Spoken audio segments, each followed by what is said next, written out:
Good afternoon, and thanks for joining us for today's webinar, Cybercrime 2024, the current top ways to lose your life's savings. I'm Greg Berry, Director of Communications in the Office of Alumni Affairs. Since we're virtual, please excuse issues that may pop up. If you have problems with your video or audio, click the reconnect button to get back to the webinar right away. As we begin, I just want to ask a quick question. Have you ever experienced a cyber attack that targeted your financial assets? By selecting yes, you've been a victim of things like phishing, malware, or even a data breach. Perhaps you have never experienced a cyber attack, or maybe you're just not sure if your finances have been at risk because of an attack. We'll leave the poll up for a few moments so you can submit your response, and I see the answers coming in right now. For our live attendees, this session is being recorded. A replay of the webinar will be posted on our website by tomorrow. When it's ready, we'll send an email with the link. Also, if you have questions during today's presentation, go ahead, drop them in the chat. We'll have time for Q&A at the end. Today, we welcome Gary Warner to our webinar series. Gary graduated from UAB in 1989 with his bachelor's degree in computer and information sciences. Today, he is the director of threat intelligence for DarkTower and director of research in computer forensics here at UAB. Gary is also a previous guest of our alumni podcast, UAB Green and Told. He was featured on episode 19. It doesn't seem that long ago. Listen to his or more than 100 other episodes by visiting alumni.uab.edu/green and told or finding it on Spotify or the Apple Podcast app. So before we toss things over to Gary, I want to go ahead and end the first poll that I have.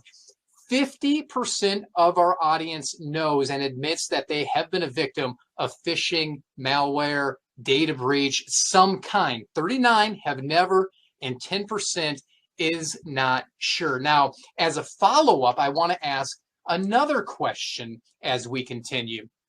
For those of you who have experienced a cyber threat, which of the following actions did you take first? Did you change your password, enable multi-factor authentication, installed or updated antivirus software, started avoiding public Wi-Fi, or did you do nothing? I'm going to go ahead and keep this up for just a little bit so you can submit your answer. And while you submit those and we learn more about our audience, I'd like to turn things over to Gary. Gary, thanks so much for joining us. He's going to be in Canada coming up soon, so we're very appreciative of him taking time out of his schedule. Gary, it's your platform.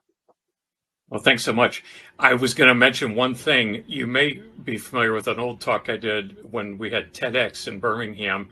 And the point of the talk was, when you're a victim of a cybercrime, why don't you call the police? And I noticed that wasn't one of the choices on your poll just now. And we've been trained by the industry not to call the police. Every other kind of crime, you would call the police. Crazy. But with a cybercrime, we call our bank, we call the credit card company, or we do nothing. Yep. And that's really one of the things we're really trying to encourage people to as we go into today's talk. So if it's okay, Greg, thank you again for the privilege of being part of this podcast series. I heard you mentioned earlier that, what is this, 140 episodides? 114th webinar that we've hosted. 114th. Wow, Yes. that's amazing. So congratulations on that great series, and thank you again for letting me hear of it. I'm going to go ahead and launch into things here, and just give me a thumbs up that we're sharing okay. You're good to go. Okay. Well, to start things off, let me just mention, yes, I am a proud alumni of UAB, member of the Alumni Association, and I actually still work at UAB. My lab is right across the street from the new School of Business over by the practice fields, right when you get off I-65. We're on the 4th floor of the UBOB. And the focus of the lab, and really why we started it, was to give students experiential-based education. Things are great in the classroom, but things are better if you get to practice what you're doing. Just like they do over in the medical school, if you really want to have people learn to be a doctor, you let them practice on patients at some point. And that's the point of our lab, is that experiential-based education really enriches everything else. So we have student analysts and we have student programmers in the lab, and we're working on financial crimes, terrorist use of the internet, human trafficking, the opioids crisis, and gun violence and gangs are some of the topics that we work on. But why are we focused on the things we choose to focus on right now? I sometimes say if Deming ran your cybersecurity program or your cybercrime program, by the way, this is the logo for our lab. We like to say that we use social media to assist law enforcement dealing with financial crimes, whether they're fiat or cryptocurrencies. And we also work against hackers and illicit sale of drugs. We do a lot of work on terrorism, but it just wasn't really cool to put an ISIS flag on our lab logo. So going back to who is Deming? Deming was the guy who started the total quality management movement that I got heavily indoctrinated in when I worked at Samford University back in the late 80s. And one of the things we were taught was to build quality. You arrange the problems you're having by which ones are most prevalent, and you apply a disproportional amount of your resources towards eliminating the top threat. And that's one of the things that we really practice. Going back to Lord Kelvin, you can't fix things that you don't measure. You don't know what's going on unless you have some form of measurement. So where do we get our numbers, and why was my lab focused on business email compromise for so long? Well, we'll start there. The FBI has a project that's called the IC3.gov website. IC3.gov is a place where anyone can report any type of cybercrime. And if you look at the numbers, in 2015, business email compromise became the #1 complaint by the dollars lost that the FBI received. And it stayed #1 through 2016, 2017, 2018, 19, 20, and 21.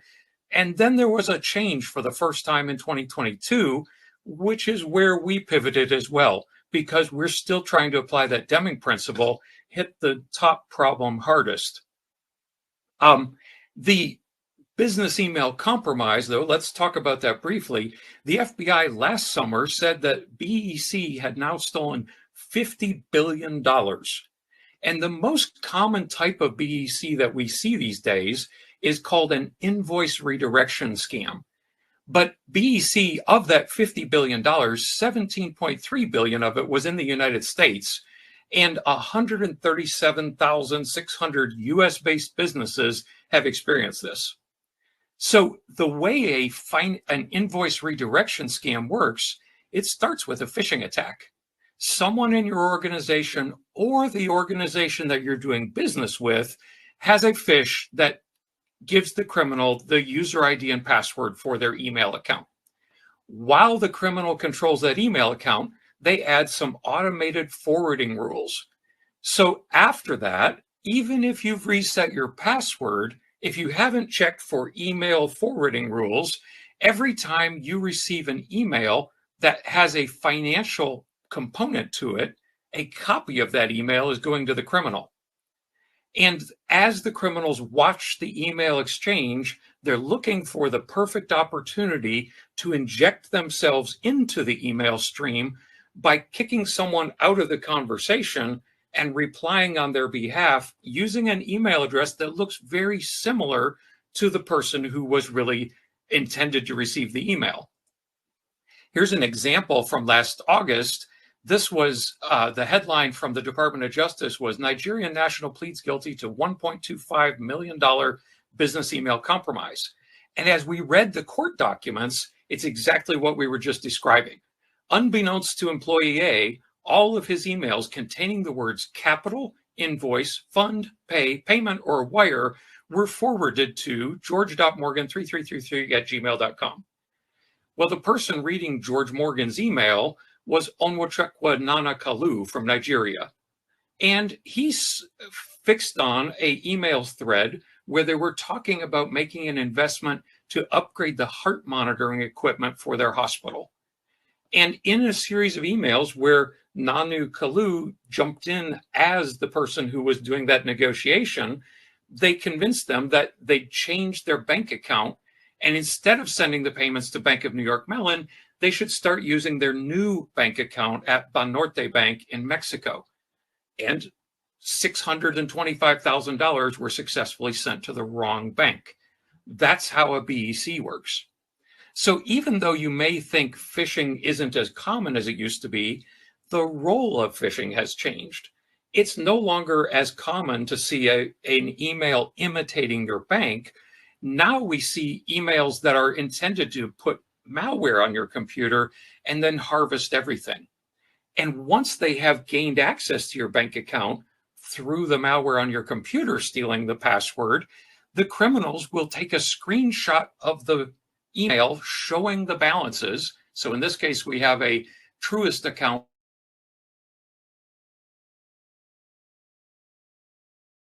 in investments, and they're offering this account for sale for $800. The reason they're listing who the cell phone carrier is in order to withdraw those funds, you're going to need to be able to respond to a one-time password challenge, which is going to be sent by Truist to text message. And if they can swap your cell phone number, this is their bank account.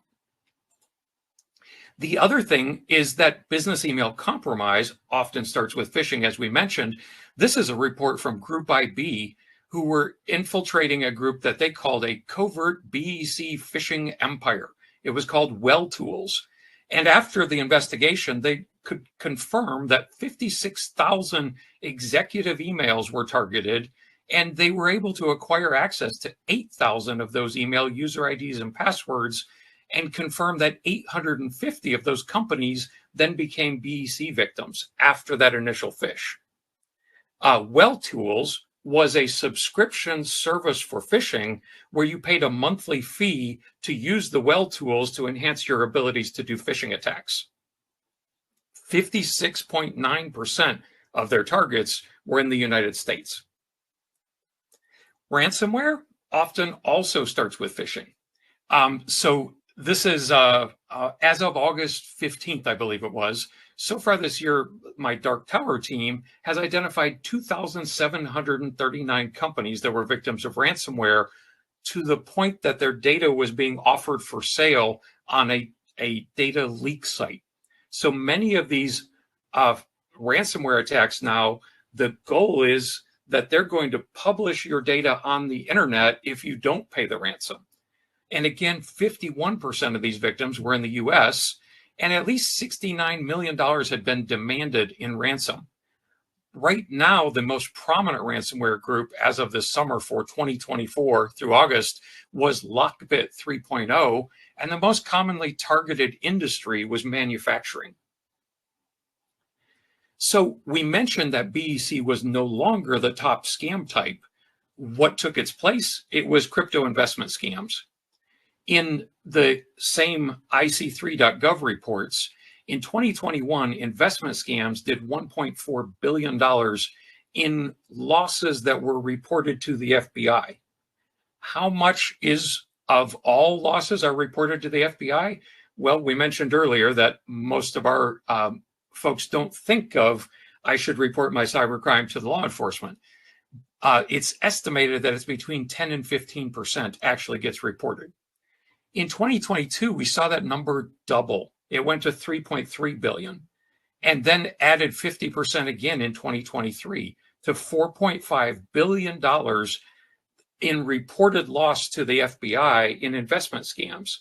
And of those investment scams, 3.9 billion were described by the person who reported them as a crypto investment scam.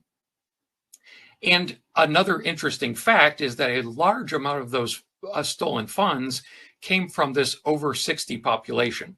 So although there were just as many people in the 30 to 39 age group and the 40 to 49 age group, the elderly folks, I can say that I have a long gray beard, are the ones who experience the greatest financial loss per person.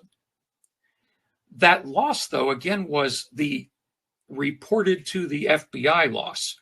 Analysis by FinCEN, the Financial Crimes Enforcement Network, of suspicious activity reports estimates that elders lost as much as $27 billion to online scams last year. And a survey done by AARP in 2023 also estimated that the losses to elders was possibly as high as $28.3 billion. So I tend to go with that $27 billion loss when I'm talking about the impact of online scams against our elders. Now, what does a crypto investment scam look like? What most of them are doing is promising a crazy amount of return in a short time period. This one's saying that in 5 hours, you can get 60% return on your investment. This one says they'll give you a 100% return on your investment in 3.5 days, or 2% daily return for 30 days, or 140% return after 3 days. And one of the reasons that people fall for these things, we have a combination of things that are not well understood. We all know cryptocurrency is magic money. Bitcoin used to be $30 a share, a Bitcoin. Now it's $60,000 a Bitcoin. There's nothing in the stock market that comes close. And we all know that ChatGPT is magic. Ask all the students I have. They all think they can plagiarize their papers and I can't catch them. But AI is not magic and cryptocurrency is not magic. But because both of them are poorly understood by the public, when I can tell someone an AI bot doing crypto can double your money, it's plausible, especially if lots of people are telling you they've experienced this. So my colleague in the criminal justice program, Brandon Blankenship, told me about this book. As I was describing what we were seeing, he told me, you should read this book, Influence, The Psychology of Persuasion. He said, I think you'll find that the things the criminals are doing are all talked about in this book. So the first one was the principle of social proof. When we're uncertain, we're inclined to believe what we see and hear from people that we perceive to be like us. Well, where do I see these people like me talking about these things? As an experiment, we went to 25 Facebook groups about crypto investing and pulled all of the messages from them. In those 25 groups, there were 564,000 people who shared 149,000 posts in 1 month. And what those posts looked like were posts like this. Here's someone in the group Bitcoin Earnings Tether USDT TRX saying, I invested in capitalminers.com and now I can settle all my bills and I have no more financial problems. And they share a screenshot that says withdrawal has been sent successfully. Well, Capital Miners is actually promising a 500% profit every 48 hours if you invest in the highest category. A lot of these are Ponzi schemes where if I made that small deposit, I can invest $100 and get back 120% in 12 hours. And they pay it. Not all of them, but many of them do. Now I know it works, so I'm more tempted to jump into the higher category, which requires a $50,000 minimum investment. These are just some of the crypto sites that we harvested in one day. My team has pulled more than 9,700 now and shared them publicly where others can see them. It's a very common scam. Another trust signal from our influence book is the principle of authority. People are more likely to be influenced and persuaded by experts and authority figures. So in this one, which was called Axera has a private investment counselor that's going to guide us through our investments. And ours was assigned to Mia Nelson. Mia was a cryptocurrency trader for 7 years, a natural inclination for math and finance. She got an economics degree from Stanford University. And Mia, who might be an AI-generated image, is the one who's going to be giving us our personal investment coaching. The next principle is the principle of liking. People are more likely to be influenced and persuaded by those they like.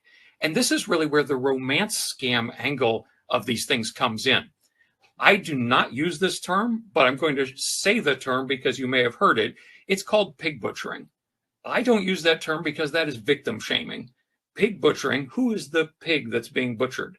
The person who's involved in the romance scam who is losing their life savings. The last thing they need from us is to call them a pig.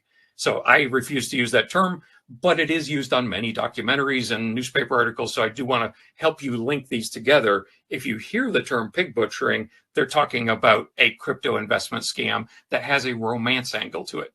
So this lady who was on a Canadian news program, we've given shortened URLs to a lot of these, bit.ly, DarkTower PB7. is talking about her experience losing $500,000 to an investment scam that her online boyfriend lured her into. This one is on the BBC, and the scammer who scammed the person on the right is saying pig butchering is something where he's been trained by his handlers to invoke the mother's love by describing how he's been hurt emotionally in the past. And we have the victim saying things like, I never had anyone call me honey or baby, or he assured me he'd always be there for me. As they build trust, that principle of liking, when they suggest, maybe I could teach you how to invest in cryptocurrency, it's more likely that they're going to have their message received. Now, an important role that we play in my lab is connecting the dots. So, for example, Johan is the black dot on the top left here. Johan reported to my team that he'd lost $60,000 in a crypto scam. I've been told by multiple agencies they won't touch an investigation where less than $10 million has been stolen. Well, the problem is that every dot on this chart is someone who lost money in a crypto investment scam. And what our team was able to do is show that they all exited to one of 4 wallets that we can prove are all controlled by the same criminal. This one had $4.5 million received, $3.3 million, $10.2, $5.1. If I was a math major, I'd tell you how much that is. It's a lot of money, though, where I sit. Those losses, when they're combined, make this a case worth a federal law enforcement reference. The problem is that each individual reports their losses individually, and none of them are connected in a way that helps people to understand what's going on.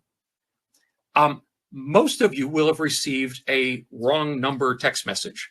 I get them all the time. I get more of them than you because I have lots of phones. But my phones that I use to interact with scammers, the one on the top left is a message I received. It said, "This is me. You didn't save my number?"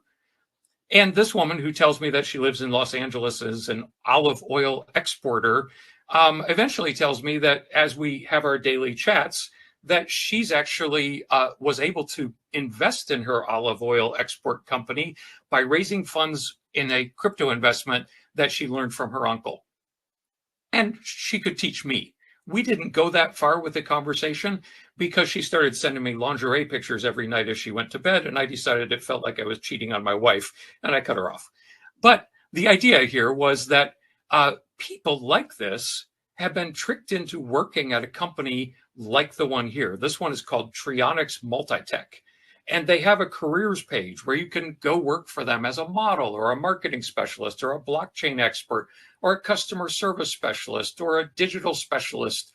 And what's happening is they're recruiting people from low-wage companies to come work in their successful crypto business. The problem is it's human trafficking. People are lured there to take the job, and once they get there, things start going badly. In this particular company, they had a set of instructions for us when we tried to get hired by them. First, you'll arrive at the airport in Bangkok. A cab will pick you up, take you to a hotel, then they'll drive you to Mae Sot, which is a Thailand town that borders on Myanmar. You'll stay overnight in Mae Sot.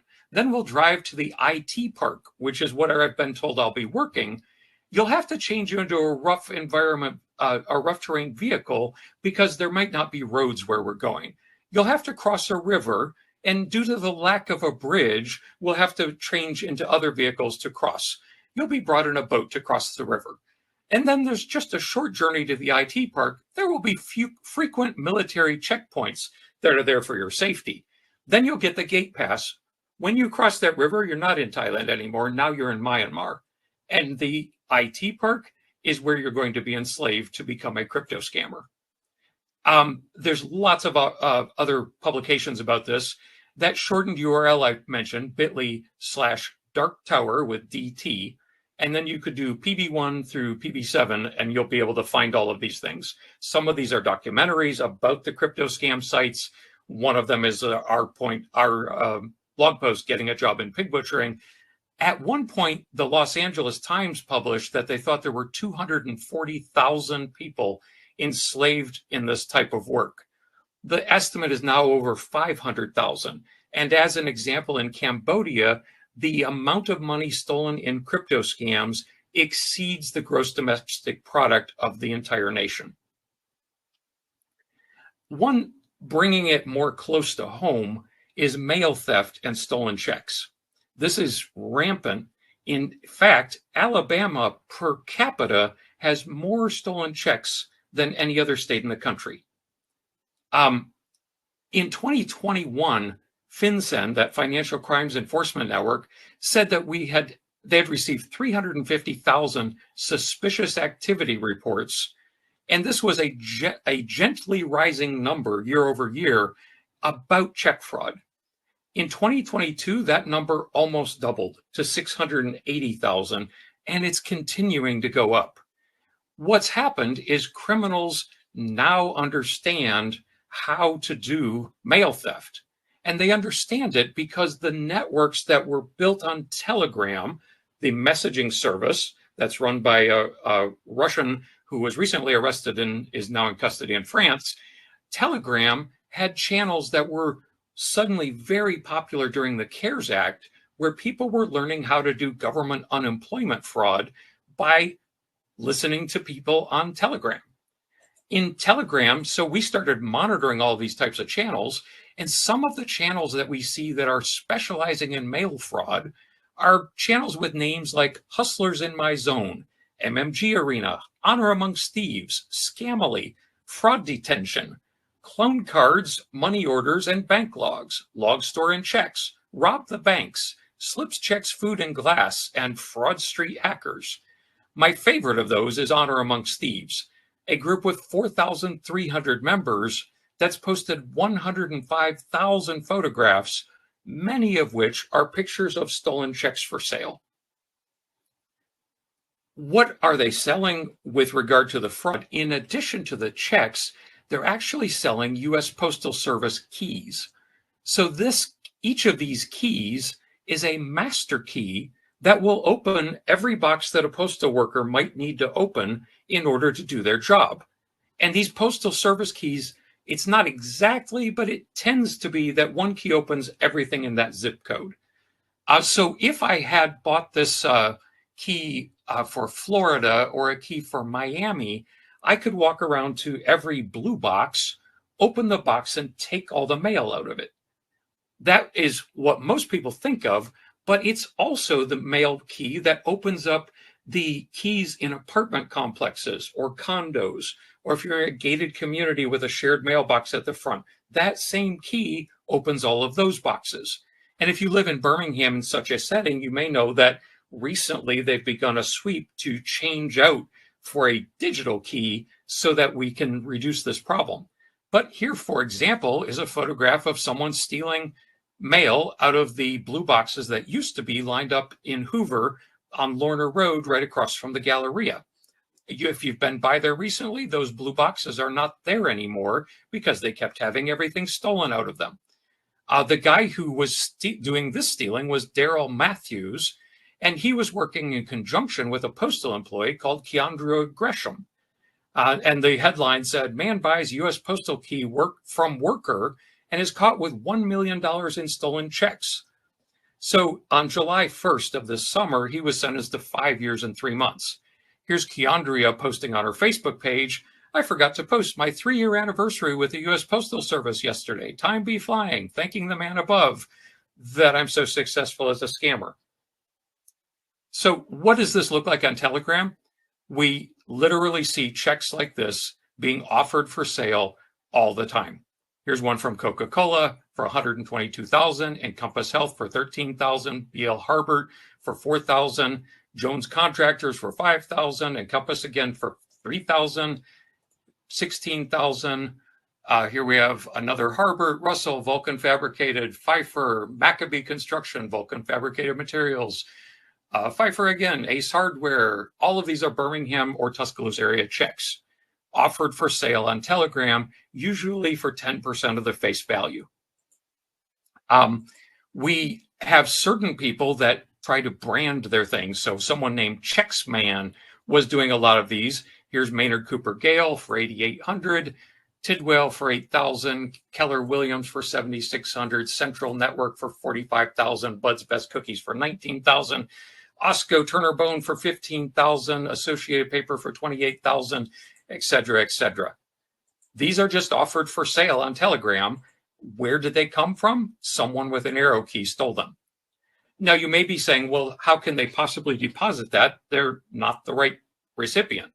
Well, there's two ways that they use these checks. One is in what's called washing, which is an old style technique. Submerge the check in a vat of chemicals and the handwritten ink will wash off. At that point, they can re-ink the check, and the smarter criminals use clear nail polish over the or tape over the signature so that after they've washed it, the signature stays the same. The other thing, though, that they're doing now is they're making an image of the check, and the bad guys call this cooking. Cooking is where I open my Photoshop Pro and make a perfect template based on your check, including your signature, and now I can print my own checks with check printing software. So some more stolen checks from the Birmingham area: Vestavia, Pelham, Birmingham, Fairfield. That's Habitat for Humanity. Lakeshore Station, City of Birmingham for $13,000, and Alma Mater True. Here's my $59,000 stolen UAB check. Which, by the way, with all of these, we notify the U.S. Postal Inspection Service if it's a Birmingham area check. We often also notify, so in this case, I notified UAB about this check. They were able to stop payment on the check and reissue the check to Medtronic. Here's another recent one. This one we were involved with. We referred this to U.S. Postal. This says this guy was arrested for running a Telegram channel, which was called work-related scams, I believe it was called. And that operator had stolen over $16 million worth of checks and offered them for sale on his Telegram channel. That was Mekki Dewan Harris, age 25. And last week he got a 120-month prison sentence and was ordered to forfeit $160,000. When we analyzed the checks, well, there were patterns. We saw lots of Chase and Bank of America and Wells Fargo, PNC, Truist, TD. The number one check was Treasury. And when we see these large volumes of Treasury checks, it almost always means we have a complicit postal worker. So here's a guy selling checks that have been laid out on a bedspread in a hotel room. Every one of these is a Treasury check. Why do they like Treasury checks so much? A Treasury check cannot have a hold placed on it. It is against the law for the bank to put a hold on a Treasury check. And you may be saying, well, you can't deposit Gary Warner's tax refund. Well, actually, you can. All you have to do is be Gary Warner. And what we see is the criminals are now doing counterfeit documents, which we'll talk about next, very high quality. No one, including the state, would be able to know that wasn't a real Alabama driver's license, where Greg Barry's photo is on Gary Warner's driver's license, and he walks in and says, I'd like to open a new bank account, and I'd like to use my Treasury check as my first deposit. Now, I love this story. I say this is a little bit dated now. This happened in 2022, but this is go big or go home. Our young man here with the 25/8 necklace on, he don't hustle 24/7. He hustles 25/8. Stole a check that was written to Amazon Web Services for $87,000. It was the monthly payment for a local technology company who does everything in the cloud.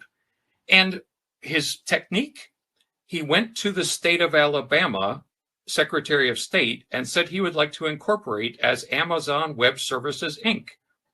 They gave him a business license. This is a print from the state of Alabama's Secretary of State website of his business license. And it says Fabian Neal at 914 Yorktown Road, Dothan, Alabama, has the right to use the name Amazon Web Services, Inc. for a period beginning May 3rd, 2022, ending May 3rd, 2023.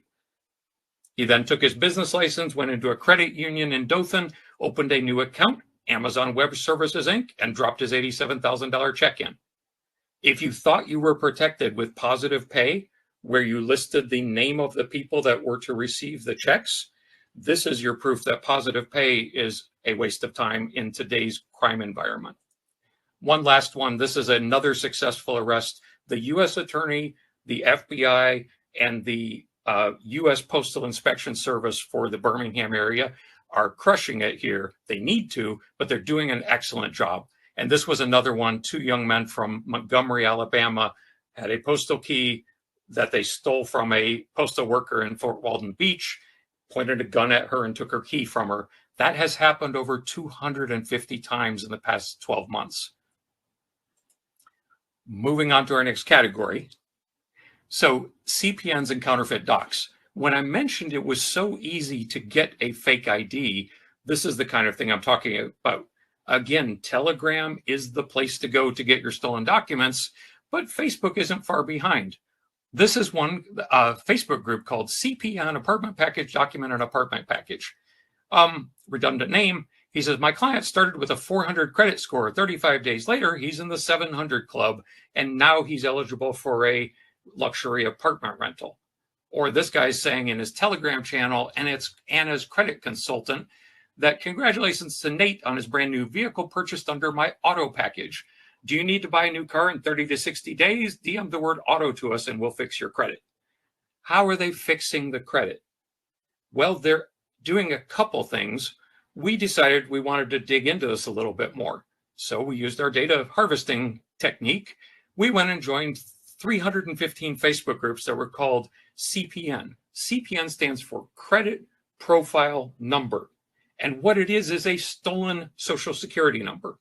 So one of the ways people fix your credit is they do identity theft against a high credit person, and they basically provide you with documentation that is your social security number now. The other way they do it, though, we learned by doing this harvesting. So we grabbed all of these Facebook groups, pulled all of the messages from them, and then did word frequency. And one of the interesting terms that came up was AU trade lines. I'm like, I don't know what that is. Is that Australians? Is that Auburn University fans? You know, Auburn University, that's a good place for cyber criminals, right? No, it turns out that it means authorized user. And so as examples here in bank statements, CPM, check stubs, pay stubs, these counterfeiters are offering, we can provide you with COVID tests. We can provide you with check stubs, bank statements, vaccine cards, utility bills, lease agreements. And among those things is they can, they can provide a driver's license, doctor's notes. And what they're planning for you to do is, now that you have a fake driver's license, a fake social security number, a history by showing your bank statements that they're counterfeiting for you, your pay stubs that they've counterfeited for you, you can provide all these documents to get a loan that you're not qualified for or get a lease that you're not qualified for. But the AU is a trade line trick. What a trade line means is they have stolen the login credentials for people's credit cards who have very high balance limits and very high credit scores. And what they do is they add you as an authorized user to some guy who has a Citibank Platinum card with an 815 credit score. 30 days later, it looks like you have always had a Citibank Platinum card with the same excellent payment history of whoever's trade line you've been added to. And they do this as a service for as little as $150. Get your hands on a light tri-merge CPN number for $150. That's where they're going to register you with 3 different credit reporting agencies so that you can have a suddenly much higher credit score and be qualified for things you're not allowed to have. How do they do that? They're really good at counterfeiting. So this one, they're saying they can give you a photo ID driver's license, a social security number, and a Wells Fargo card that all match, that have your photo, but someone else's details on them. And they're offering these for, as I've seen them, as little as $90, more frequently $125 or so. Here's an example of what you can do with that. So this is from a case in East District of Virginia. A bank employee, Brianna Mills, worked at a bank in Georgia. She would flag high-value customers for her boyfriend, Stanley Desirati. Stanley would then buy identity sets from this guy, Desmond Nekawana. And Desmond was the counterfeiter. They would send photographs of people that they wanted to walk into the bank and pretend to be that high value customer. So they would say something like, this person is a white female in her 40s. So they would go find a white female in her 40s that was willing to be the person who walks into the bank. They would send her photograph and the bank customer details to Desmond, who would provide them back one of those tri-sets: social security number, bank card, and driver's license, proving that you are that person. Then they walk in and say, I'm closing my account. I'd like to take all my money out. And they give them a cashier's check for the full balance. They walked away with $660,000 in that case. Desmond also provided fake identities for $11 million worth of BEC and romance scam cases, including many that involved Medicaid fraud. Our next category is called data breaches and log shops. So you may be familiar with data breaches. You may have gotten a letter like this one I received. By the way, this one was from AT&T. Don't do what the letter says. The letter says that you should go and register at freecreditreport.com. Freecreditreport.com is an Experian marketing website, and they gave a discount for credit monitoring to AT&T if they would tell people to go there. Annualcreditreport.com is run by the U.S. government, and even though it was originally called Annual Credit Report, during the CARES Act, they changed it so you can get a free credit report from all three agencies every 7 days, because there's now so much identity theft. The more important thing is you can go through annualcreditreport.com and put a credit freeze on your account. That means no one is allowed to open new credit for you unless you log in and unfreeze your credit line. So that's this particular data breach was extremely bad because it shared the data for 76 million people, and for 52 million of them, including me, it shared your social security number. We found the breach for sale on a website by someone named Major Nelson. It was originally sold by a hacker named Shiny Hunters, but Major Nelson was now giving it away to all of the members of the Breach Forum's criminal website. So we went on there, and for $4, we bought the data breach. And we did this so we could analyze what was in it. Now, AT&T followed the CISO playbook. Lie, get caught. Lie differently, get caught. Admit the truth, start job hunting. We call that the CISO playbook. It's very common in data breaches. Here they're admitting to the Maine Attorney General, actually, yes, we did lose the data for 51.2 million people. Originally, they said it was old data and didn't contain social security numbers, but it turned out it did. These are Gary Warners who had lost their data. I might have left my own off of it, but just as an example, there were 3 columns that said that they were encrypted, which is why AT&T originally said, oh, no, there's no social security numbers. What it does have is your street address, city, state, zip, and your email address, and your telephone number, both your home phone number and your cell phone number. And the 3 encrypted fields are social security number, date of birth, and PIN. But it turns out that all of those are not encrypted, they're hashed. And they weren't hashed with a seed, which means all we had to do is use the same encryption algorithm. There's only 9,999,999 possible social security numbers. So we just run the algorithm on all of the numbers. Now we can decode any of those. We encoded all of the dates of birth since January 1st of 1900. Now we know all the dates of birth, and PINs are 4 digits. It took about 3 seconds to decode all of those. Where else we see data, though, is log shops. Log shops are the websites where people who have planted malware on people's computers send all of the stolen data from those computers and offer it for sale. My favorite log shop is Russian Market. In mid-August, Russian Market had 7 million logs for sale. And these names here are the names of the computer virus that stole the data. So Luma had data for 3.3 million PCs, RisePro for 1.4 million PCs, Vidar for 1.1 million. And what does it look like? I can pull up the data for 863 machines in the state of Alabama that are currently for sale. And this example one, just picked one, has passwords for 154 websites that the person who owns this PC has visited. They have accounts at Facebook, Instagram, Snapchat, TikTok, and Twitter. They bank at PNC. They have gaming accounts at Roblox and Steam. They have T-Mobile, Verizon, and Spectrum accounts. They shop at Nike. They're a developer because they have GitHub and developer.microsoft accounts. They like to read because they have Amazon, Goodreads, Thrift Books, and Little Professor Homewood accounts. And I can have all of those passwords for $10. This person had 144 unique domains. They work at the Alabama Department of Corrections. They bank at BBVA and PNC. They get paid via Truist. They also have Wells Fargo and Regions accounts. They have accounts at Merrill Lynch and TurboTax. They take online classes from Colorado Christian University. They have loans from TitleMax, MaxLend, and Greenline Loans. They like watching hockey, and they have a Nintendo. And all of their passwords are for sale for $10. Vidar, which is one of those computer viruses, is really nice because once the PC is infected, if they ever charge their Android phone by connecting the two, the Android phone gets infected as well.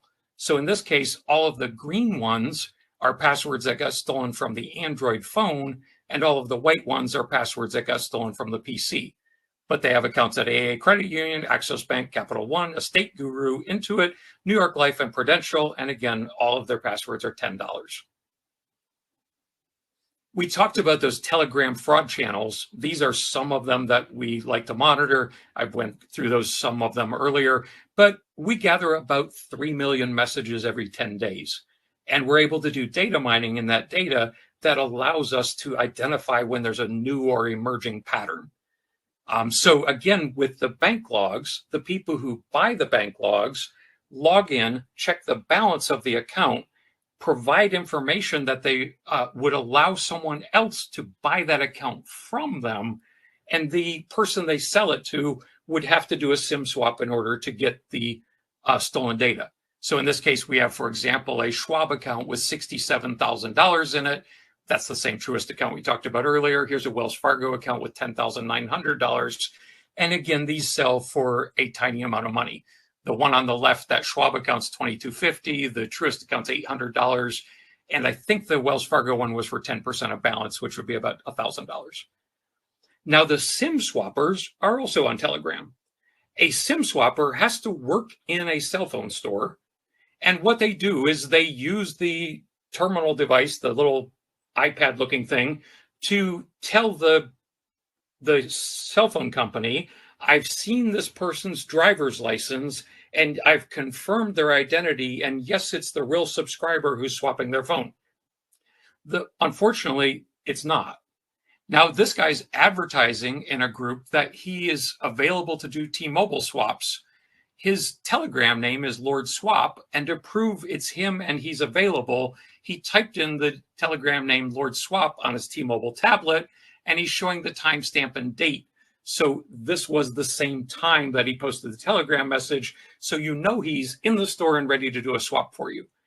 SIM swappers charge around $800 to do a swap.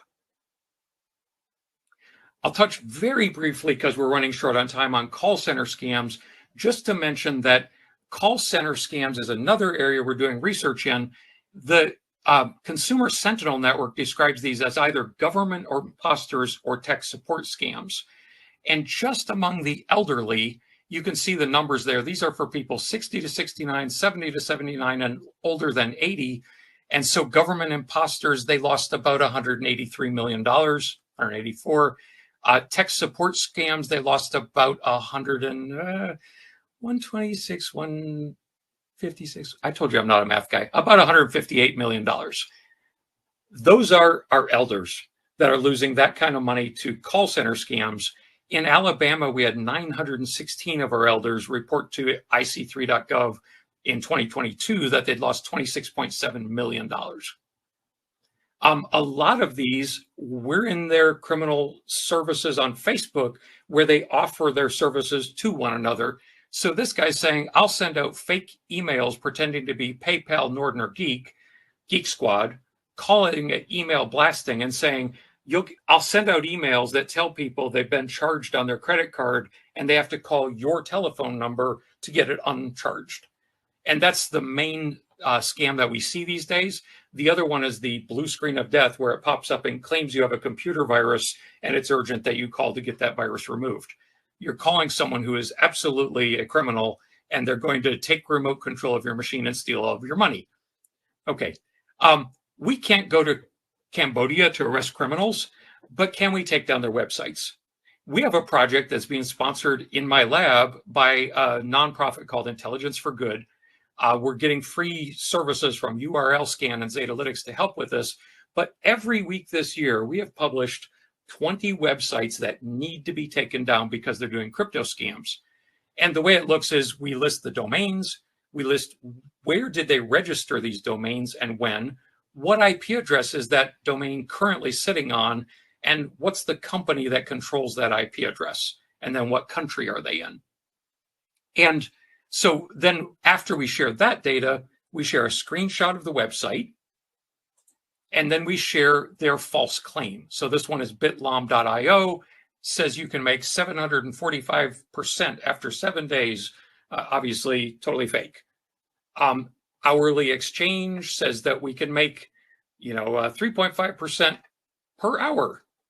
And we share these mostly to raise awareness that this is an ongoing problem. Again, this is, I think, week 38 in the year.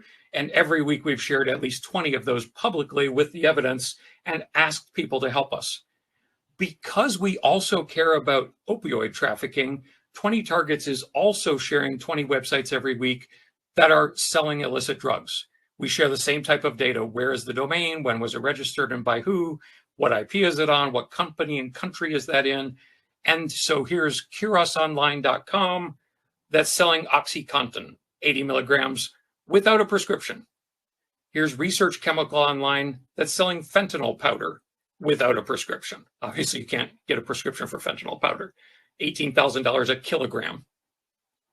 If you'd like to learn more about our 20 Targets for Takedown project, I know we're going to be in a UAB magazine shortly, but here's a short 10-minute video that you could watch. Shortened URLs again, bit.ly/20 targets with capital T's. I hope that was helpful to you, but now I'd love to ask you to help. The number one thing we're asking people to do is educate, spread the word, especially about those crypto investment scams, which is the number one theft in America right now. Tell your neighbors, your relatives, your friends about them, about the crypto investment scams and about romance scams. I talk about these things all the time on my LinkedIn or my used to be Twitter at Gare Warner. Feel free to follow me. I'd love to have you learning more about these things from me. We also beg people to report. If you've been a victim of a cybercrime or you know a victim of a cybercrime, start with a local police report, but please also report it to ic3.gov. And then we'd love for you to advocate. Why are these websites living forever? Why is no one taking them down? It's because it's not a law enforcement priority. And both our law enforcement officials and our elected officials could help us to change that. Most victims reporting, I said, tell the police. Most police officers will say they can't do a police report about that. There's nothing they can do. And then lastly, if you were so inclined, donations to UAB are so helpful. My lab at UAB funds our research students to work on these issues, and your support would make a huge difference to my students. So that's all I've got for now. Greg, do we have some questions that we might want to talk about? We do, and I don't want to go over a time frame that you're not comfortable with. So we get to a point, and just stop me. I'll stay till the Uber gets here to take me to the airport. Perfect. And we won't go too much past 1 o'clock because I know a lot of people are going to have to dash. A lot of them coming in. What are your thoughts on something like LifeLock? Does that really help? Does it work? No. LifeLock was established by a convicted identity thief. He thought up the idea while he was in jail for stealing someone's American Express card. His identity has been stolen in every single state in the United States. It got bought later by Norton because after Rush Limbaugh pushed it for so long, Norton thought it would be a good investment. It's a total waste of time. What LifeLock does for you is they take your power of attorney and they go to that free credit place that I told you, annualcreditreport.com, and they put a fraud lock on your accounts for you, and they charge you $59 a month for that. Don't waste your money. It's a fraud. Oops. Did I say it's a fraud? It's a legitimate company that is not necessary. Let's put it that way. And I did want to point out, while we were here, I got one of those texts from somebody phishing that I'm now going to report as junk. It is very, very interesting. Is a brokerage account safer than a bank account from an account takeover?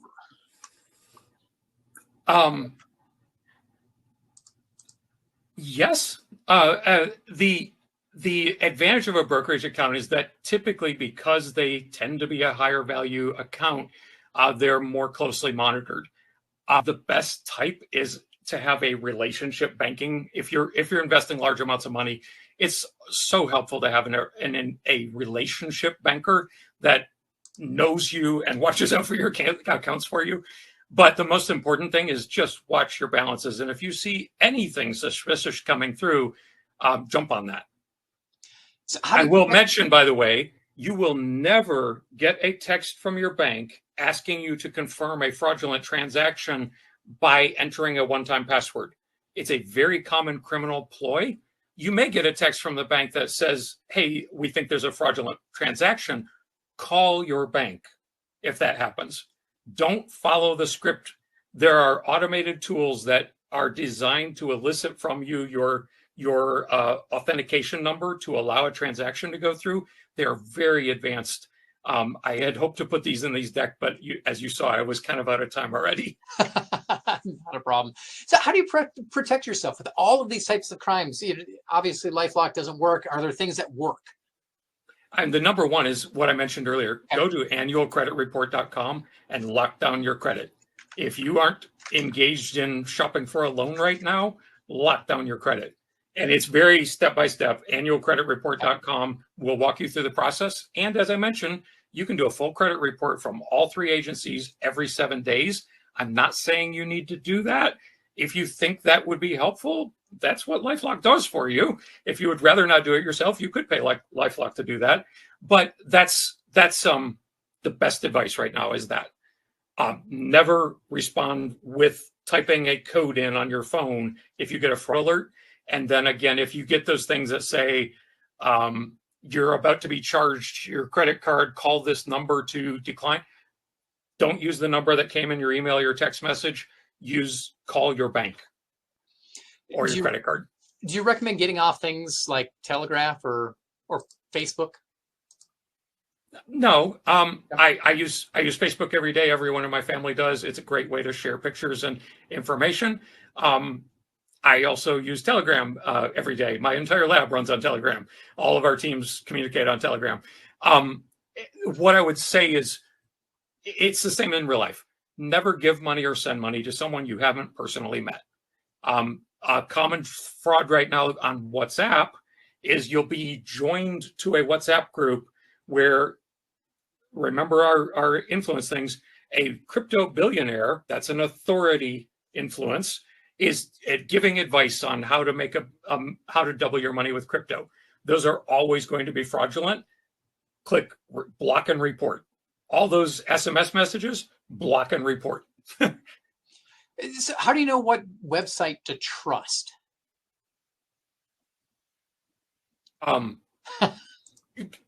If it's a crypto investment site, it's a scam. Okay. Period. That's all. I've looked at 9,700 plus of them, and all of them were scams. Even I'll advise one other thing. Getting a app that didn't come from the App Store or the Google Play Store is 100% of the time dangerous. One of the things they'll tell you if you're in a crypto investment scam is, oh, we have an app that's only for VIP investors, and we don't put it in the App Store because it's a VIP app. That means they're going to steal all the data from your phone. Best way to protect passwords? Use a password manager. Every site needs to have its own password. And since you probably can't remember them all, use a password manager. Do not store them in Chrome. If you just do I'm going to let Chrome remember it for me, all of the malware scrapes all of the stored passwords out of Chrome. They're stored in plain text on your computer when you do that. Is there a way that law enforcement employees at the university can work with the lab? Absolutely. Yeah, we would love to get referrals from the University of Police. Happy to help with that. Any way to get removed from the black web?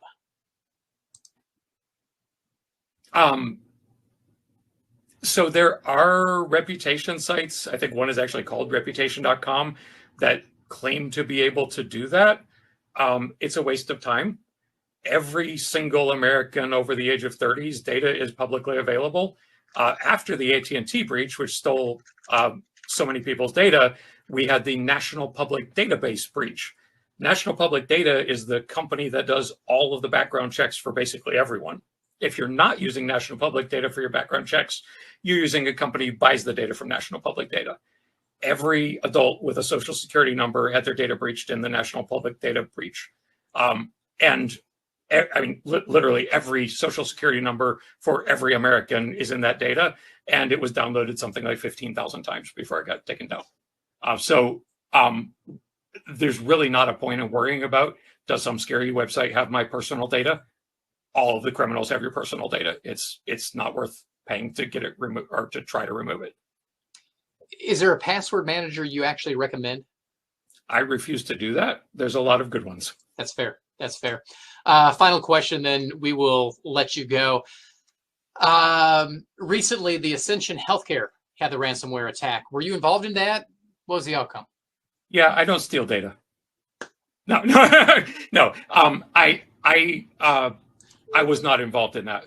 The only role we play in ransomware attacks is that we do monitor what data gets leaked, and at DarkTower, for their clients, they would actually download the data and determine whether data for your company was in that data leak that was shared. The only role we played with any of the local data breaches was letting people know when their data was posted online and giving them some background on ways that hackers from that group have hacked companies in the past.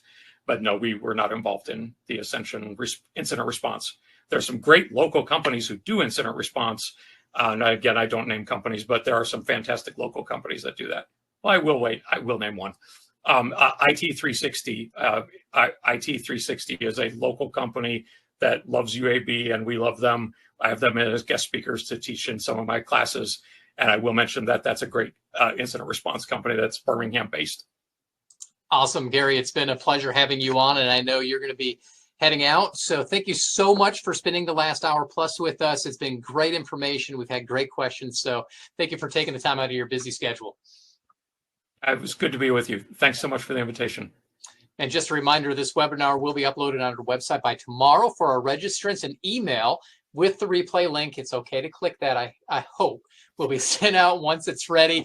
In a moment, I'll highlight some upcoming webinars that our office is hosting. But first, join us Thursday, November 14th for Uncork Education. It's a new time, new location. This year's event will feature great food, silent and live auctions, wine and beer tastings, our popular Blazer bingo. And there you're guaranteed to win a prize. Tickets to the 16th annual Uncork Education are $60 and can be purchased by visiting alumni.uab.edu/uncork.